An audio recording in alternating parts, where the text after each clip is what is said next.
It is the top of the hour. We're going to get started in just a few minutes. I'll introduce the panel and we'll launch this webinar. Give it just a couple minutes for people to come in.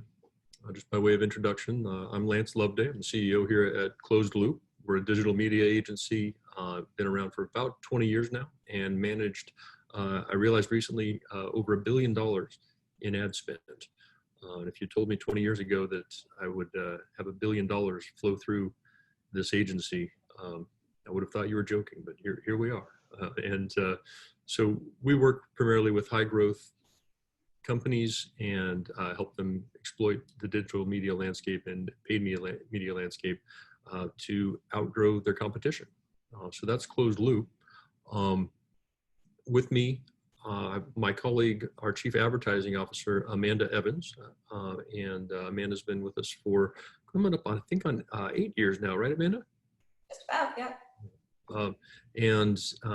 Amanda has been doing some really interesting research, querying our own data set to find out what's really been happening recently, especially with the rise of COVID and the impact that that's had on the ad marketplace.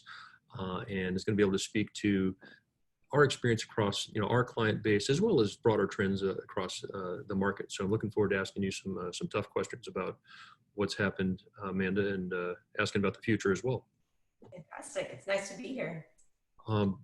So continuing with the introductions, our next panelist, Frederick Vallaeys from Optmyzr, and originally, or prior to that, I should say, with Google, and Optmyzr, obviously, one of the better scripting tools out there, and campaign automation tools, and we've enjoyed playing with that over time. And Frederick, also an accomplished author. I have read the book and enjoyed it very much. Thank you, Frederick. You've done a service to the industry here.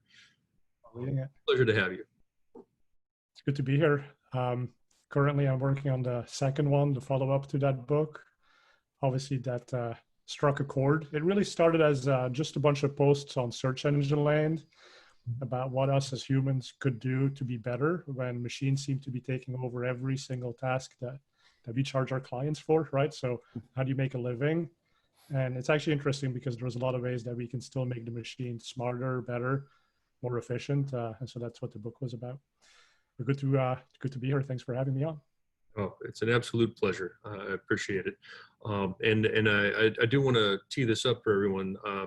I do anticipate some fireworks between you and Amanda coming up, as there's some debate about campaign structure and the role of automation. So I'll just, love that, Renee. We're okay, cool. That's your expectation. Also with us, we have Puneet Vaghela from Adzooma. Pun, wonderful to have you here, joining us from London. So we're going global, ladies and gentlemen. Pun, would you mind introducing yourself? Sure thing. So as Lance said, I'm Pun, and I'm the head of innovation at Adzooma, based here in London.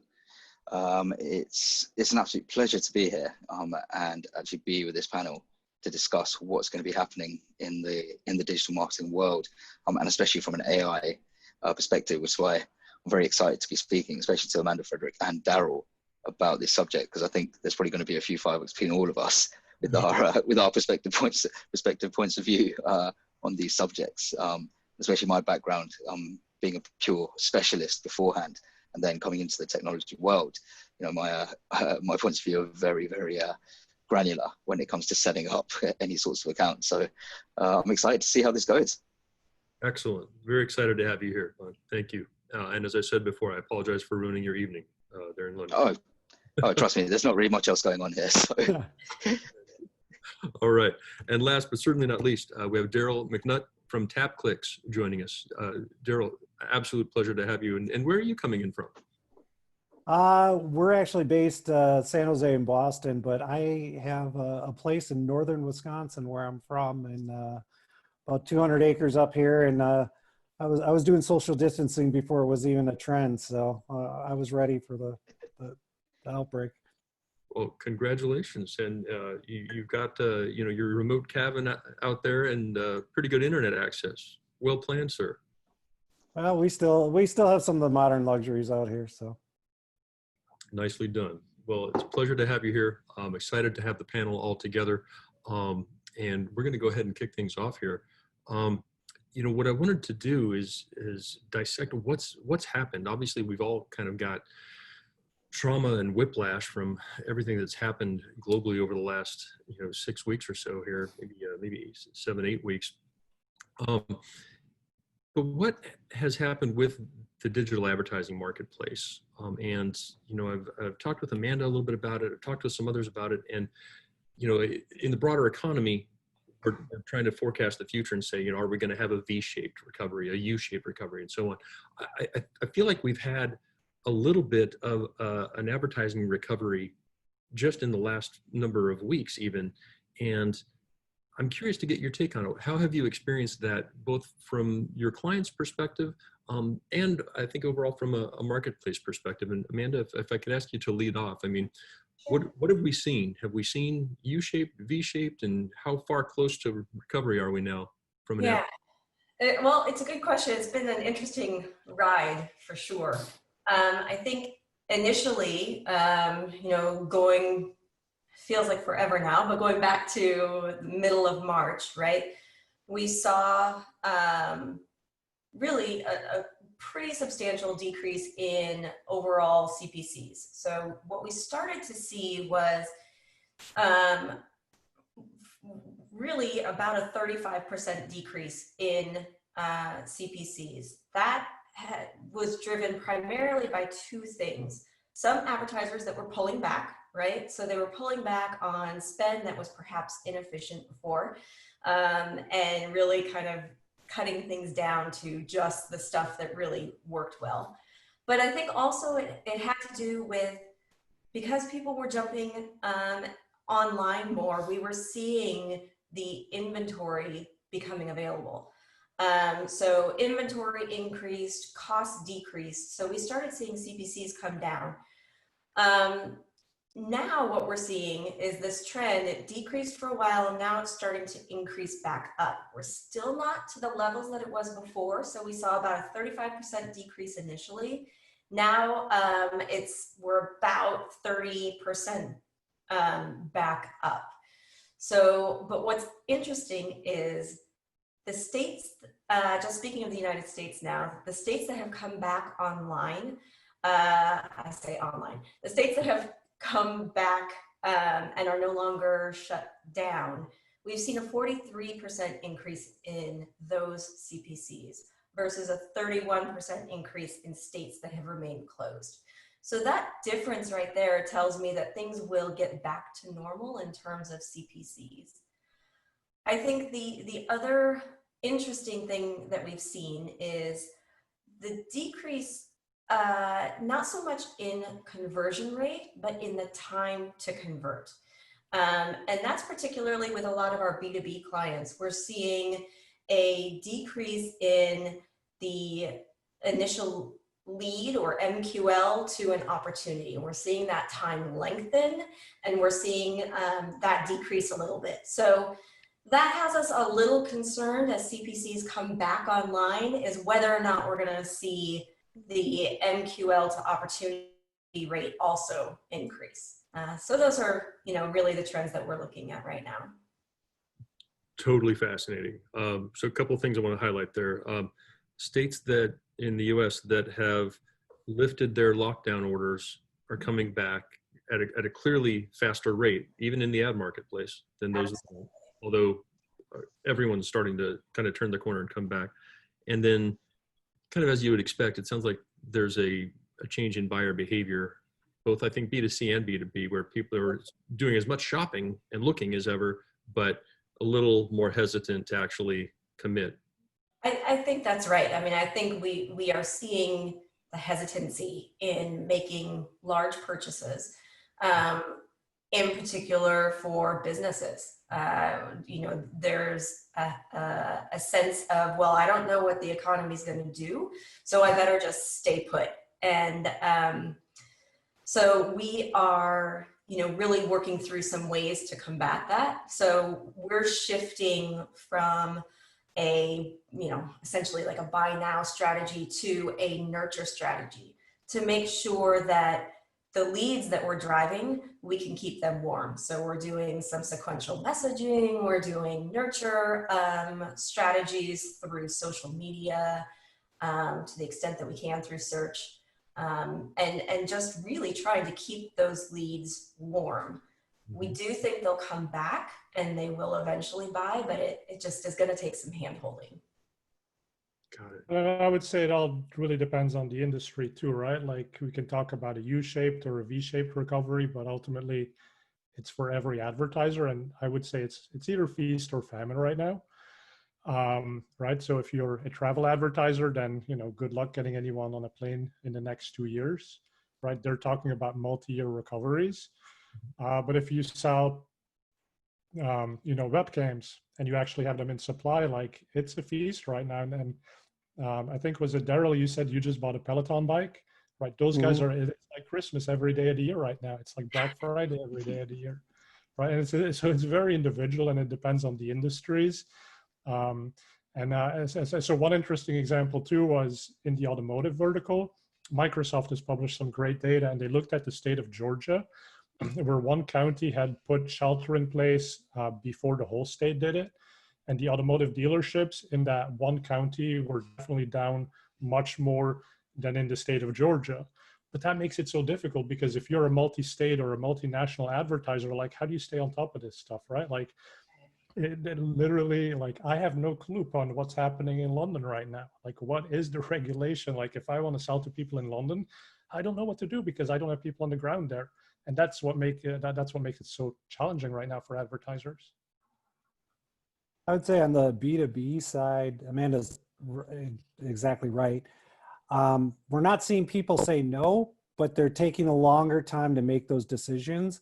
And almost exactly the strategy that she's talking about that we're seeing, we have known 6 different brands. So it's nurturing, sequencing, keeping those leads warm, but definitely I would say it's almost doubled to amount from MQL to opportunity right now as people just kind of hold their breath and wait for, some kind of indicator of what's going to happen next. Yeah, I think weigh in with perspective. Help us out here. Yeah, no, I think what Fred was saying was quite interesting. Depending on the industry is really what we have to look at as well. Those, we were discussing before about the e-com brands out there, they're going to be doing really well as long as they have capacity to deliver their products. They'll be able to do really well. So they're not really going to be seeing a U shape or a V shape. If anything, it might be inverse for them, where they're seeing a big high now. Then when offline stores start coming available again, they might have to then start pushing their marketing more and more to make sure people come back online. But for those businesses that rely on the outside world and people visiting, for them, that's where it's really difficult right now. And it's probably seeing them transition more to an online community.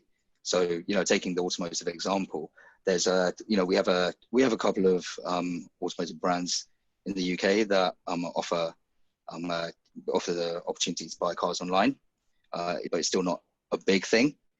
But an incident like this where people are stuck indoors, how do you transition from a business model where it's solely or 90% of your sales are from people coming to car dealerships buying a car? How do you then shift that to getting people online, giving them the test drive experience online, and then giving them the confidence to actually purchase a car online? And that's probably what a lot more of these businesses are going to have to start thinking about moving forward. So it probably won't even be a U shape or a V shape. It's probably going to be an S shaped, because as they come into having to do different business models out the back of this, they'll start seeing trends going up and down as well off the back. Well, what I find so interesting too is that, if you're thinking about buying a car, like all of us tend to operate in that like bottom of the funnel, right? Where we know somebody's searching for that thing or they're looking online for it, we can actually close that deal. And yes, granted, it takes longer. But right now we're even in a place where like I'll read something in a newspaper and it'll say, oh, the lines at that supermarket actually aren't that long. And I'm like, oh, well, then I might go back to that supermarket. Like I thought the lines were horrendous. But like everything is so upside down right now that we have to do much more upper funnel, like brand building, like letting people know like, hey, Best Buy, it's actually open. You can do, you can drive up in your car and they'll throw the thing that you bought through the window. right? But people might not even be thinking about buying a TV, right? They might want that TV, but they just assume they can't, and then they don't search for it. So there's a whole kind, we have to take a whole new angle on sort of on the marketing that we do. I think that's what's been so fascinating to me, is to see how innovative all of the advertisers have been and how quick to adapt messaging, even product lineup. We've had some advertisers that have spun up entirely new product offerings just to meet the needs of their client base. And I think, you know, it's a testament to digital marketing in general and how nimble everyone can be. So it's been fascinating to watch.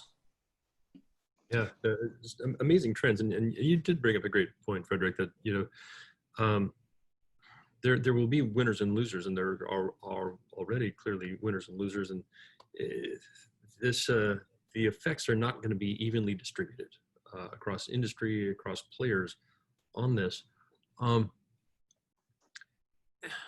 What about the people who, you know, who are having to retool quickly? I mean, what can they do? And so, like, listen, we need to help them, right? So as agencies, as tool vendors, like, we know times are very stressful. We need to help people get through this. But I think we're also very fortunate as digital marketers that, I mean, if you equate it to the gold rush in California in the 1840s, like, we're the Levi's, we're the people selling the pickaxes. Like, online marketing, like, that's going to be bigger than it ever was before this happened, because you have to shift stuff online, and it was already happening. This is just going to accelerate it. Now, specifically, which companies come out as winners and losers? Like, yeah, some of them are just not going to make it. We owe it to our customers to help them make it and help transition to a new business model still operating. But I think there's going to be amazing new business models. Like, listen, here in California, like, within 2 days of shelter in place, my kids had an online curriculum, right? But some of that software they use is very clunky, and now people are forced to use it. So there's going to be innovation happening in that. And you're going to see whole new players coming out, right? And we're going to be able to help those players build their brand, get new customers. And I don't know even what your question was, but, you know, that's another thought I have on what's happening right now. I think you're a great way to look at our role here and how we can facilitate and help so many of the people impacted by this. Is, you know, if we can help them to pivot to, you know, to really deal better with this new reality. It feels like we've had 10 years of progress, you know, and trends that were going to take 10 years have been accelerated into like 2 months. Well, I was going to add on to Frederick. So what's happened is, and what we're seeing is, you have a lot of these new people coming in, and we're gonna have to create a way to teach them how to use a lot of these tools and things we use in marketing. Because, I mean, you sit around, you know, this panel, we're all experts in what we do. We've been doing this, you know, I'm going on 20 years of this, but now we're finding people coming to us, especially like our SEO products, things like that, who are still like, all right, now I really need to know what this SEO thing is about, or how this digital advertising thing works, and all the different tools and platforms and acronyms. And I think really that's for, you know, folks like us, is how do we now make it easy to start to bring these people in? Because you're right, it's like a gold rush now. Everybody has to retool their business to be more online, but learning that can be very complex, different walled gardens, different tools, different channels, and you have to connect all those together. And I think that's really one of the big things that'll have to come out of this, is being able to educate as well as get people up to speed quicker so they can have success and really start to drive their businesses. And if you were innovative in your marketing before, even if it didn't include anything online, like, chances are you're going to figure out how to make that transition quickly. But if you were that stagnant company that just like sat or did everything by the status quo and was able to sustain the business just because things didn't change, like, you're probably in big trouble right now, right? And that's where, you know, I've talked to a lot of agencies, and especially in the travel vertical, it's like, listen, we work with Lufthansa. Lufthansa is basically not flying any planes. So what are we going to do, right? But maybe there's some shifts that, so instead of buying PPC clicks on search, maybe you're starting to blog, getting people to aspire to the day when we can travel again, start building cheap audience lists. And the moment that the government says, okay, it's cool, you can leave the country again, you can go to Mallorca, like, you know exactly who was spying to go there, right? And now you open it up, and even though the CPCs go back to what they were before because your competition's back, you can actually more specifically target that group of people that you stayed in touch with. And so it's those types of innovations that will help them get through the crisis. And then for us as providers, vendors, tool companies, just helping them with these, things that maybe we didn't necessarily do before, but where we think this is going to help our customers survive. I think that's a great point. I think there is a certain amount of, downtime right now, right? Especially for advertisers that maybe have pulled their spend. Now is the time to get your house in order. Make sure you've got your analytics and your tracking all set up, and make sure that you are ready to go when everything does come back. I feel like now is an opportunity for everybody to take a breath and say, okay, let's take another look at this and see how can we do things better. What do we need to implement in terms of tracking and analytics and data aggregation tools and things like that. And that's exactly what we're hearing as well, is people are looking at their entire MarTech stack, and they're like, before it was like, okay, that's a nice to have if we had it consolidated. Now it's really a must to have. And many of our clients are coming back to us going, I got 12 different tools, but I have, either half the people, unfortunately, or I need to get a lot more efficient and get a lot more done so I can respond to these clients' needs. And that's really what we're seeing as well. So you're dead on there that folks are taking this time to reevaluate how their systems are set up.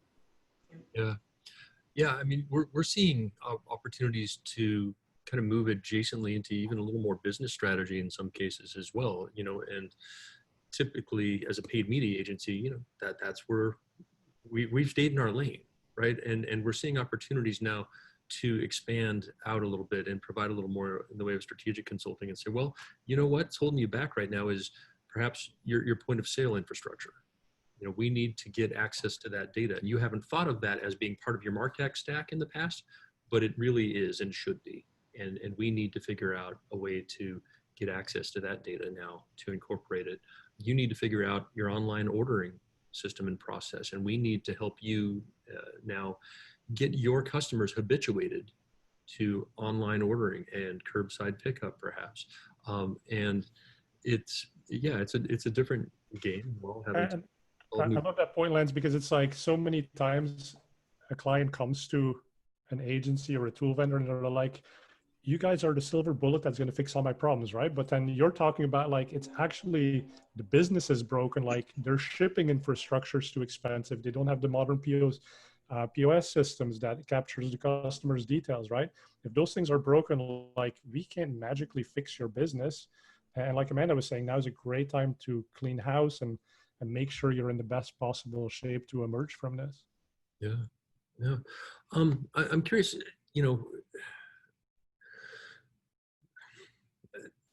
I'm an economist by training, and I've developed a belief system that there's this old saying that all politics is local, and I've developed this belief that all economics is micro, right? And I don't really believe in macroeconomics as much anymore, and it has been the course of my life. As soon as I make big broad statements like that, something happens that causes me to have to rethink it, right? So now we have this massive global economic shift, right? We've had this massive hit to confidence, this drop in demand, and we're all, ourselves and our clients customers are all holding their breath now. And we've all referenced it in various ways that, we're seeing people, are a little stingier and waiting to spend those dollars. How long does that last? How long can it last? And how do you see it playing out from here? I'm worried that we all hold our breath for a little too long and waiting for the next guy, the next person to go first. Or do you see it I think part of that risk too is that to incentivize people to loosen up the purse strings, there's humongous sales. I mean, it's like Black Friday in a lot of categories right now. Like you get 30% off, 40% off, clothing store 60% off everything, right? So yeah, you're going to generate sales, and they may need to, right? Because those clothes may not be in fashion next year. So it's either recoup some of the cost of it or get nothing for it. But are we also retraining the consumer to come out of this and be like, I'm never paying anything less than 60% off again, right? And I think that's where, I mean, I don't know what you do, but it is changing the consumer mindset.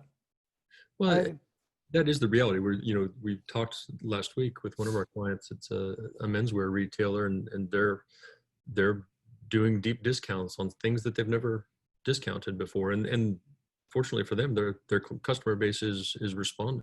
I saw Nordstrom has thousands of items 50% off.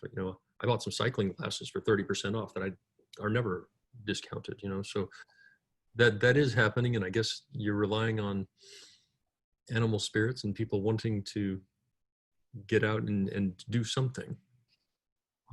But you've got to take action. You can't just hope it's going to come back, and you've got to bite the bullet and discount some of that inventory in order to motivate a response. Huh? Right. And I think the other thing you have to be careful about is that, like you were saying, like you don't wait too long, right? Because this is a gold rush, and there are people ready to capture your business.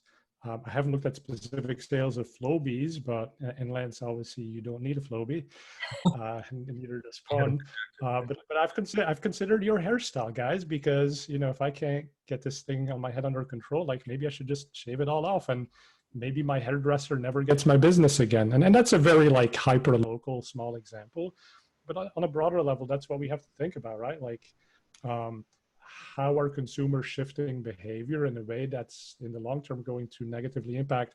And so, and then that's also where I'm saying, like, as agencies, if we can be helpful, right? Like the worst thing that you can have as an agency is your customer going it alone because they don't want to spend that money on the agency and realizing, hey, this is great. Like I'm able to do this myself, right? But there's so many other things that we know, right? We can help them with SEO. I mean, so if we're a PPC agency, we can still help them with SEO. We can help them manage the Google My Business listing. We're totally on top of Google Shopping ads and the new free offering that they just came out with. So this is a complicated space, and we want to make sure that we're protecting that turf that we have by showing as much value, even if we're maybe not being compensated in the same way that we were before, because people need to control costs for that uncertainty that continues to exist. Makes sense. Well, I know we want to talk a little bit about AI and its usage. How is that adoption rate being impacted and perhaps accelerated by some of these recent changes as well? How do we think about leveraging AI? How have you seen it done recently? Have done well, and how should people be thinking about incorporating it more moving forward? I mean, AI is one of those things. You were talking about trends coming up over the last 10 years, and then how they've shifted recently. And having spoken to a lot of colleagues at Adzooma, as well as colleagues from the agency world in England, what they're seeing is that with going back to Amanda's point about cleaning up shop and making sure that the foundations of your accounts and your technology stacks are up to scratch, we're seeing teams spending a lot more time building on the foundations and making sure their settings and their accounts are cleaned up, making sure their account structures are working properly, making sure their ad copies done. All those tiddly things in accounts that as a day-to-day marketer, you don't really get the time to spend. Now, at the moment, that's great. They've got the time to do it. But then when we come back online, what's going to happen?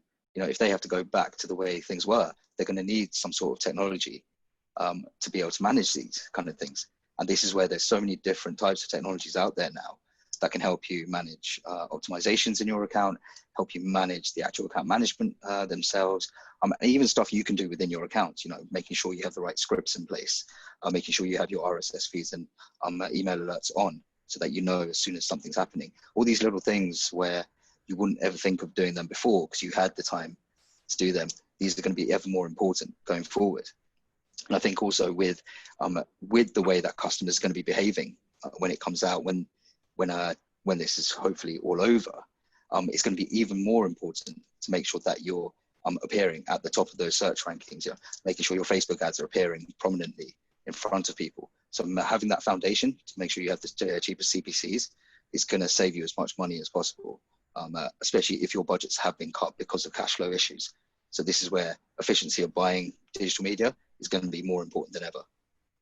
Mm-hmm. When it comes to, go ahead, Amanda. I was going to say, I think, for us, and we've seen this with our B2B advertisers, again, that shift and the, going from MQL to opportunity and that length of time increasing.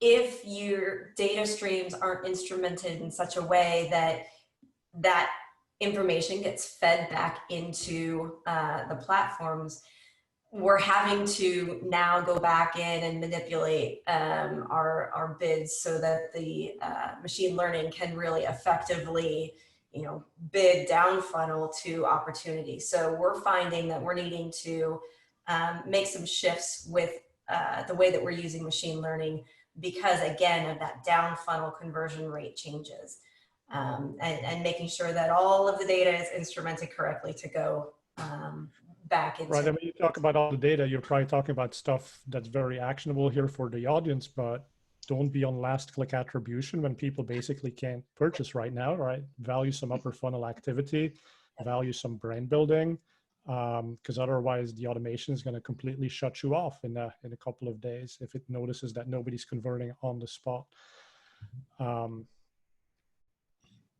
Anyway, sorry, I interrupted. But that was what you were saying there. I think one of the big things out of this is really having any AI or machine learning is only as good as the data going in. And, now we have, like they're talking about the cookieless world, the walled gardens, being able to connect all those and having a really informed, and I like that Amanda is like starting out at machine learning.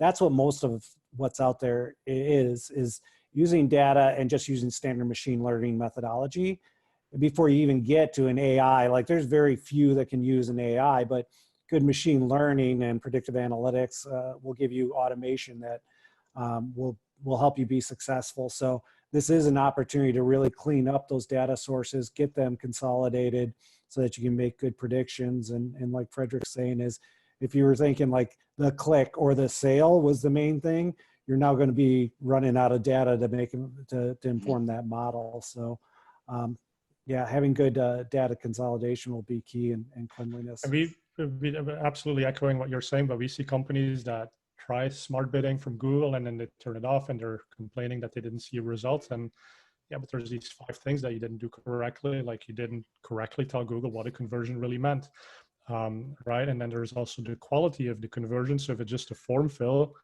great, but how many of those people eventually go and become customers? And that may be something that flows through your CRM. All right, now you got to go set that up to feed that data back in, which is a more manual process, or you have to use a tool. But without those pieces in place, like, yeah, the machine can only learn from what you teach it. So you got to teach it better. And what we're seeing is that smart bidding is actually working really well. And also in some surprising ways, right? I've never been a fan of maximize clicks, because the whole premise of maximize clicks is find the cheapest clicks possible, which is how you maximize clicks for a given budget. And the cheapest clicks tend to be the ones that nobody's converting on. So your smart competitors are not bidding for these. That's how you get more clicks. But now we're actually, because the whole world is upside down now, we're actually hearing some advertisers getting good results for maximize clicks. But even the ones on target CPA, target ROAS, generally quite happy with what the machine learning is doing. It's providing good results. And so I think we've been pushed into this because we're all busier than we've ever been. We may have less staffing. We've been asked to cut back by our bosses. So we have to start relying on these automations. And then I think once we come out of this, the next stage that you're going to see is, are we happy having average results, which is what we get if we kind of do the base level with these tools and this AI and machine learning and smart bidding? Or do we want to do more for the client? And that's when we start talking again about how do we supplement the data? How do we connect it to the business factors that we know are in play for this vertical. And remember, so I was at Google before, right? But Google tends to look at broad data sets. So they have a pretty good sense of what is the average conversion rate on a mobile device versus a desktop device for a certain query, right? But that's average data.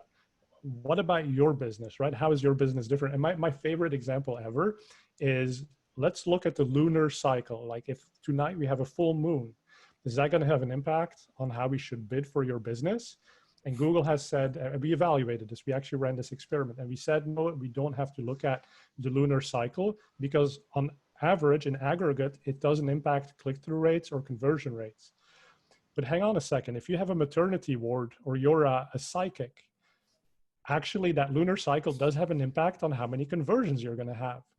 And that's the thing that we need to bring back to the machine learning system and say, hey, listen, full moon tonight, maybe we want to get a little bit more aggressive with our bids, or we want to set a seasonality bid adjustment, or we want to do something a little bit more to push the machine to better understand our business and bring us more sales. That's brilliant. I loved your line too, that, people should ask whether they're happy settling for average. And that as in a bit of self-promotion, I just completed a book called Average is Losing on this topic. So coming soon, Average is Losing. But I promised early on that I was going to tee up a debate and relates to the use of AI in campaign structure. And Frederick, I believe you're of the opinion that campaign structure doesn't really matter because Google in particular is aggregating all of the ad groups or campaigns under a given strategy. But our experience has been somewhat different. So I want to try to get to the bottom of this, because we've taken over campaigns that were set up very granularly in a single keyword ad group, the SCAG setup, where it appeared the AI was being starved of sufficient conversion volume and data. And we kind of restructured to allow for kind of a medium level of granularity. And we were able to improve results pretty substantially.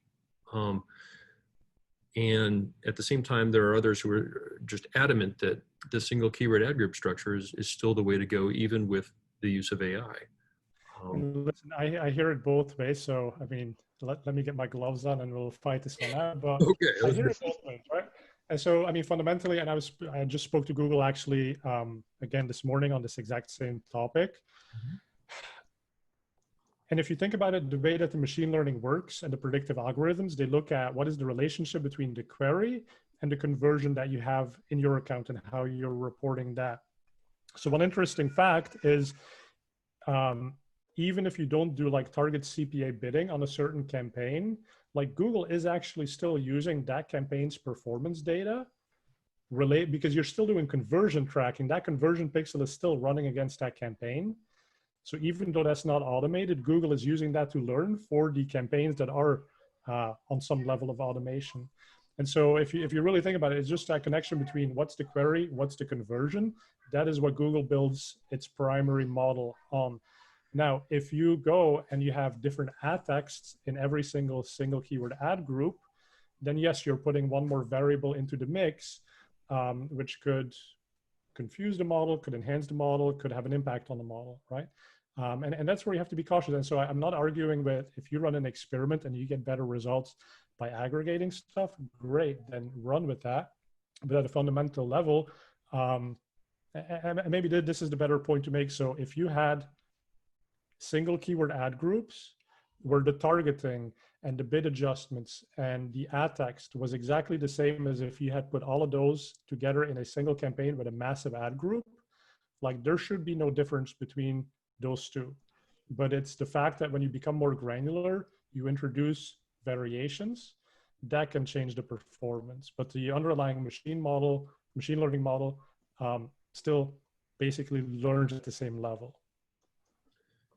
I understand the academic argument that you're making there, but isn't also a big factor that, budgeting is set at the campaign level, and if you're too granular, you can miss the opportunity to allocate your budget strategically and absolutely. And so 100%. I want people to not have shared budgets, have individual budgets so that you can actually control them and even shift them between engines. I mean, right now, we haven't even talked about this, but like, what about YouTube? What about Facebook? What about different channels, right? Like, are those the better places to advertise right now? Because maybe they're down more, maybe that's more of your upper funnel audience building. But yes, and so I generally separate budget management from bid management. If you look at a lot of tools like SA360, they combine the two. And that's just, again, it depends. Do you want to just have it be easy and one switch to set? Or do you want to take a bit more control and maybe get that extra efficiency out of it? Okay. So maybe we're all right here, but the underlying limiting factor is different across different campaigns. That, you know, I think what we see often is that people get very fine and they interpret some of these rules too literally and almost take this, what I think of as an academic approach. And they go for these 1% improvements, but they somehow blind themselves to the 20 or 30 or 50% improvement available by restructuring to allow better budget optimization. Right. At one point, so when it comes to budget optimization, right? So if you find that you're doing automated bidding and you have more than, say, 95% impression share, you're actually really tying Google's hands. So you need to get your impression share to be lower.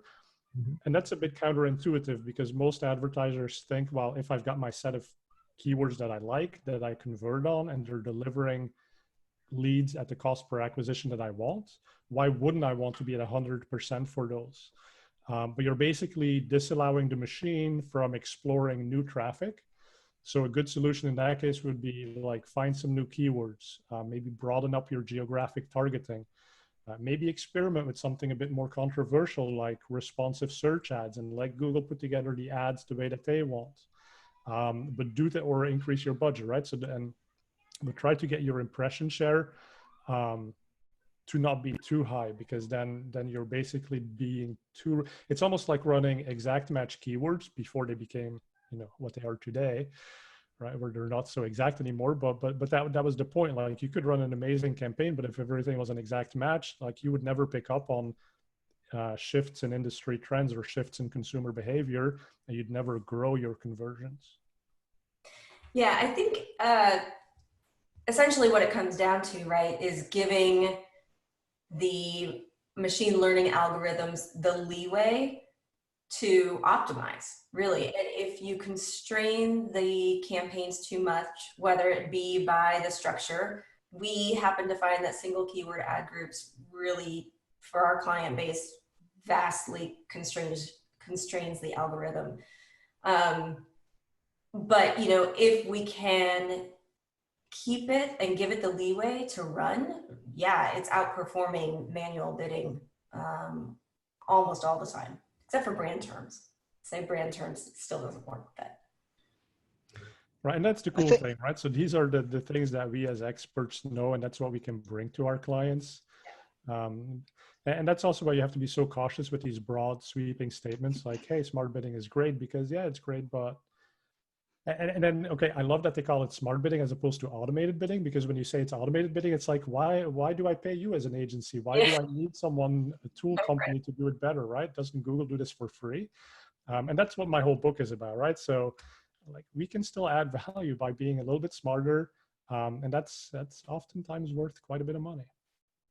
Well, this is what I'm actually really excited about, is that, you know, now that we don't have to worry about making manual bid adjustments, because we do have a machine that is able to do that for us. And, you know, if we've got things instrumented in the right way, and we've got, you know, the campaigns in a structure that allows it to do its best work, now we can shift to the fun stuff and work on the strategy and business strategy and marketing strategy, creative messaging, creative testing, landing page optimization, all of the things that we really can't yet rely on AI to do for us. And you had something to say, and we cut you off there. please join in this fray. Thanks. Yeah, no, that was really interesting. I think there's also another factor. You know, we were talking a lot about Google and the AI from using Google Ads, or might be Microsoft Ads. But then there's also the other factor of the bid management tools. So Frederick mentioned SA360, then your Marins, your Kenshoes, and something that I found very successful in the past is using SCAGs, but then using stuff like portfolio bidding on Kensho, allowing the Kensho tool to actually do the portfolio bidding for you whilst maintaining the SCAG structure. Because what you're basically doing there is using the SCAG structure to make sure you're buying the inventory for as efficiently as possible, and then using the bid management tool to then go and find the conversions and maximize your conversion levels as much as you can. So there's, when it comes to AI, there's so many different tools in the marketplace that can be used together. It's important to understand the relationships they have with each other, and also understand which ones work best. We're concentrating on search at the moment, but then when you also look at Facebook and you look at Amazon, which tools are going to marry up together to then bring you the best e-com value if you're doing shopping ads on Google, Amazon ads, catalog ads on Facebook. How are you going to be able to use all that data together and automate it so that you're able to manage your budgets properly and put them in the right place? So I think it's also very important to think outside of just the Google search and look at what other AI technology or automation technology is out there. Yeah. And Lance, I'm going to promote a script that I just published on Search Engine Land this morning, but I think it's relevant to this discussion here, right? So oftentimes we talk about AI and machine learning and these very complicated concepts, but there's so much we as marketers can do that's very simple, like setting up alerts, if this, then that logic. And so the script that I posted on Search Engine Land this morning is a geo anomaly detector. And it's so relevant to today's climate because if in New York deliveries are not, if they can't deliver stuff because it has really bad cases of COVID, right? I might not know about that as an agency based in, say, Phoenix. Or this whole example of the Georgia as a state, but one county within Georgia having a different law regarding car dealerships. Right, it's so hard to stay on top of these things. So now we have this geographic anomaly detector that basically tells you, hey, yesterday in this particular city or this particular state, like traffic was really, really low compared to usual, or conversions were really low, but cost was high. And now we can pick up on that, and that can actually help us make structural decisions where it's not even really about the machine learning, but it's just like, listen, maybe for a couple of weeks, let's back off of that location and let's split out our campaign in a geographic way that maybe wasn't necessary before, but in these times it is necessary. And again, I think that goes to how do you layer your business smarts and your knowledge of the real world on top of the very sophisticated machine learning that companies like Google would be doing. That's a great observation. I've felt for a long time that geographic bidding modifiers are underutilized. It's partially because the data is hard to get at, and that's part of the reason that we ended up building our own data pipeline and tool to be able to get at stuff like that. And I know that Daryl, with TapClicks, and especially with the recent acquisition of AdStage, and congratulations, by the way, you all are enabling advertisers to kind of build their own data pipelines and to bring their own use of AI in terms of how they harness this massive set of data sometimes. What trends are you seeing out there amongst your user base, and what tips can you give the audience here on how they could better leverage AI for their own purposes moving forward? Yeah, absolutely. What we're seeing is people really wanting access to their data. Many of our clients are even saying, hey, we love your tool, but we really want that access to all the different areas, from Google to Facebook to DSPs to SSPs, that, to the different channels, because they need to bring that all into one place to feed their AI models and get that data standardized so that it can be fed in so you can take action on it. And that's really what we're seeing now is, you may have a brand, their agency, their DSP, they have multiple agencies and they need all that data in one place so they can actually then feed it back out to those agencies to inform those models. And that's what the big request in a lot of discussions we're having is, how do we get that in, process it, and feed it back and do it, in real time so that you can go ahead and optimize and take action on that. And we have, recent integrations with Adobe and Amazon and of course, Google and Facebook and breaking past those walled gardens, but then getting that data in a way that you can even, tie in your first party data, your customer data into that, your SEO data into that. So you can, make all those models work a lot better and be a lot smarter when reacting to how I'm going to, serve my ads out there, whether it be in video or mobile or display or just even basically search setup and testing of creative. Yeah. I mean, having built our own data pipeline, we realized via trial and error early on that there were certain data that we weren't going to be able to get access to. The data volumes were just too huge. Yeah. And so, we kind of had to learn how to craft the queries to get, the valuable data that was reasonable volume, that allowed for timely response and for us to be able to react to it. And that was, like I said, a process of trial and error. How do you go about setting guardrails for your clients in terms of the data that they can and should have access to, and what kind of guidance are you able to provide for your clients? I say we work with the clients because everyone is different. The media company I just talked to, they have 3,000 clients they got to talk to. And so for them, their guardrails or what they're trying to do is a lot different and informed than we might have a brand over here that wants to make sure that my agencies are talking to each other in the right way. So we'll work with an agency and work with third parties as well to come up with what's the best path for what they want to achieve and what their goals are. And even doing it's interesting listening discussion about how some people restrict their models too much so they can't learn. I mean, it's machine learning. The whole purpose is you're supposed to have it broad enough so that it can figure out what's the best path to success. And so that's what we're doing a lot with clients is saying, you have this volume of data, let's start testing in these different areas, but we have a focus towards, these primary goals, whether it be a media company dealing with an auto dealer, which has their KBAs that are different than, someone who's trying to sell a product online.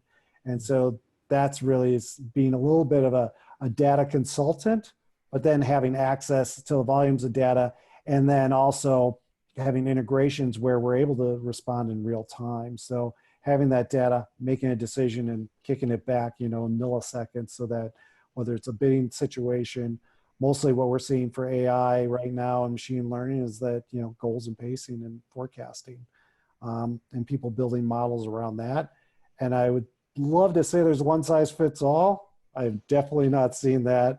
Literally, it's like 100 companies, 98 of them all have a different approach to how they're going to do things and how they want to utilize that data, that training models. Reminds me of hearing clients talk about, oh yeah, we've got Salesforce. Like, oh God, every installation of Salesforce is different, right? Exactly. Got it. All right. Well, Pun, thank you for the background on the business. It sounds like you're primarily servicing agencies and, I'm sorry, Daryl, you're servicing agencies and larger advertisers who have that sophistication and the need to kind of build their own data warehouses, data lakes, and you're the channel by which they would get that. Is that, in a nutshell, the value prop? Yeah, and media companies. That's a big part of our success.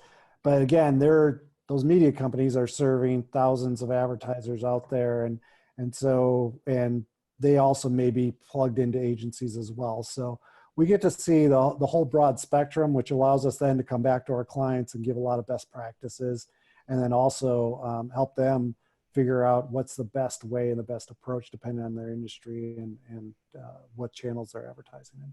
Got it. Okay. Well, we've got just a few minutes left. So, I want to continue on and let each of our panelists to give a quick pitch on your service or your offering. Pun, you're up next. Adzooma, what are the pain points that you all resolve, and who are the customers that you most want to work with? Well, I mean, in terms of customers, everyone. Who doesn't want to work with everyone, really? But I mean, Adzooma was created really primarily as a automation tool to help those people. We were talking earlier about how so many people out there weren't able to access digital marketing before, either from a lack of understanding or a lack of time. And Adzooma kind of came along to resolve that issue. You know, we want to automate all of those management problems for people, not having to spend hours setting up your account, setting up campaigns, not having to keep checking into your accounts to see how they're performing. And then even when it comes to optimization, a lot of businesses won't know how to optimize their accounts. Now, we primarily work with, it started off with like small, medium businesses, and then we moved into working with agencies. So the tool's really developed over the last couple of years to not only help small, medium account sizes, but also larger account sizes from an automation perspective. So this will include stuff like when you're doing A/B testing with ad copy, being able to automate the process to give you quicker results and give you a dashboard which easily tells you what results you should be following, as well as actually being able to set up automation rules within your account. So putting your KPIs into the tool, and it will tell you exactly when you hit them, when you're not, what changes you need to make. And probably the cleverest thing it does is something that there's a few tools out there which are doing this now.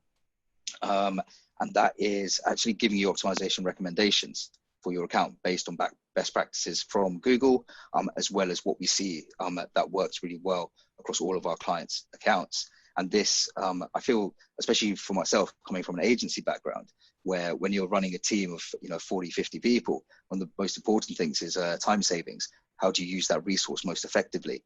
And within Adzooma, what we do is we actually give users the ability to see exactly how much time they'll be able to save from actually using that Adzooma tool to implement these changes, versus if they'd had to do them manually, which is a great way from a project management perspective as well, to be able to show your bosses, show your CEOs, this is why we need to invest in a tool. It's going to help us save 40, 50% of our time and help them spend more time, as Amanda was talking about before, help them spend more time on the fun things, on the strategic things, which are actually going to make a much bigger difference to performance than going in and having to manually change bids or check what the CPC has been doing over the last 3 days.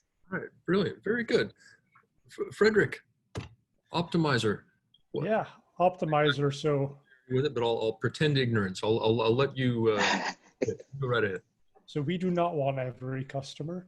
So we're really a tool for PPC experts. So if you do digital marketing for a living, oftentimes as an agency, or you're an in-house team for an end advertiser, and you have best practices in mind, or you have a strategy you want to execute on, but it's complex, it's going to be time consuming, we're the tool that will help you do that more time effectively and cost effectively, right? So you know what you want to achieve, industry best practice, we help you get there without killing yourselves and not having a weekend to yourself anymore. And so I think one of the beauties of our tool is that we do have the simple sort of like Optio work list, WordStream 20-minute work week. We call it Optmyzr Express. So you can literally come in, not really know that much, and you can start saying, okay, I approve this suggestion, and it just gets done. But as you become more in tune with what you actually want to do, how you want to run your strategy, you can customize the tool. You can start building your own rules, your own automations. And then from like a larger team perspective, you can even come in and you can be as the VP of digital marketing. You actually sequence a workflow of what your team should be doing. And then we help you stay on top of that, make sure tasks get done on time. So that's on the optimization side. Obviously, we have scripts, we have reporting capabilities, and we have data insights as well. So pretty full feature tool for PPC experts. Excellent. Very good. Thank you. And Amanda, if I could ask you to bring us home, give the closed loop pitch real quick. If you... So Closed Loop is a digital agency specializing in high growth advertisers. We are primarily direct response focused, and what can I say? We've got a great team of about 30 people all ready to help your business. Excellent. Thank you. And thank you really to everyone on the panel. I've been thinking a lot about silver linings lately from this whole crisis, and being able to put together a panel like this and come together and share our thoughts and just have a really interesting discussion with so many intelligent people for me, is one of the silver linings in all of this. And grateful to all of you for attending, for sharing your insights, and look forward to doing it again one of these days. Hopefully in person. That would be nice someday. That would be Yeah, nice. it'll be good to get a flight over to America. Oh, Yeah. all right. Hopefully expensed. Deal. All right. Well, thank you all for sharing your insights. Very appreciative, and look forward to seeing you all again soon. Thanks for having us. Thanks for Fantastic. Thank you very much for having us. everyone for attending. All right. Take care, guys.